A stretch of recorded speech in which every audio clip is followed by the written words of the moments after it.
कुलदैवत आई तुळजाभवानी राजाधिराज छत्रपती शिवाजी महाराज हिंदू हृदय सम्राट शिवसेना प्रमुख बाळासाहेब ठाकरे यांना मानाचा मुजरा करून आज या ठिकाणी मी सर्व कार्यकर्ते आणि पदाधिकारी यांना नम्र विनंती करणार आहे की आपले महाविकास आघाडीचे लोकप्रिय उमेदवार डॉक्टर कल्याणराव काळे यांना निवडून आणण्यासाठी आपण आतापर्यंत जी मेहनत घेतलेली आहे ती अगदी कौतुकास्पद आहे।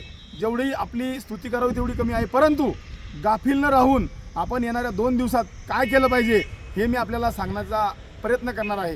सर्वात महत्त्वाची गोष्ट, आपल्या कार्यकर्त्यांमध्ये कुठेतरी असा इगो झालेला आहे की आपली लय हवा आहे, आपली खूप हवा आहे आणि आपणच निवडून येणार आहे। बांधवांनो, नक्कीच आपण निवडून येऊ, यात काही शंका नाही, परंतु समोरचा उमेदवार काही कच्चा नाही आहे, काही साधा नाही आहे, खूप चाणाक्ष आहे। त्याच्यामुळे आपल्या कार्यकर्त्यांनी एक छोटीशी गोष्ट करायची आहे। जसं आपल्या घरी लग्न असतं आणि त्या लग्नामध्ये आपण प्रत्येकाला जाऊन भेटतो, मुलं देतो आणि सांगतो की लग्नाला या, एवढी छोटीशी गोष्ट करायची आहे। सांगायचं आहे की ताई, माई, बाबा, आई, भाऊ आपले कल्याण काळे साहेब उभे आहे, त्यांची निशाणी पंजा आहे, 1 नंबरचं बटन आपल्याला दाबायचं आहे आणि त्यांना निवडून आणायचं आहे। एवढी छोटंसं काम आपल्याला करायचं आहे। बरेच कार्यकर्ते अवतीभोवती फिरतात, टपरीवर जातात, हॉटेलवर जातात, कार्यालयात येतात आणि म्हणतात की नाही आपली लय हवा आहे, आपणच निवडून येणार आहे। मला तुमचं म्हणणं मान्य आहे, परंतु ही हवा कुठंतरी आपली गुमराह होऊ नये, याचं रूपांतर मतदानात व्हावे, याच्यासाठी आपण प्रत्येकाच्या घरी जावं। काही त्याच्यात लहान मोठेपणा नाही, मोठे मोठे मंत्री संत्री लोकांच्या पाया पडू राहिले,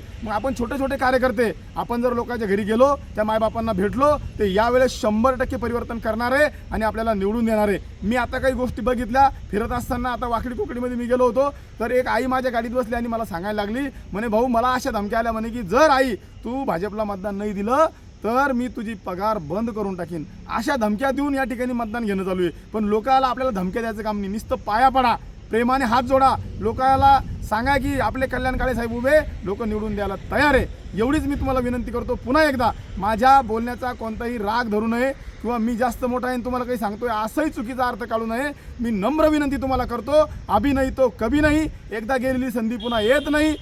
त्याच्यामुळे आपण सर्वांनी हे कार्य करावं आणि प्रत्येकाच्या घरी जाऊन, वाडीवर, वस्तीवर भेटून मतदान मागावं, 1 नंबरचं बटन पंजा या निशाणीला मतदान करावं असं सांगावं, एवढी विनंती करतो आणि थांबतो। जय हिंद, जय महाराष्ट्र।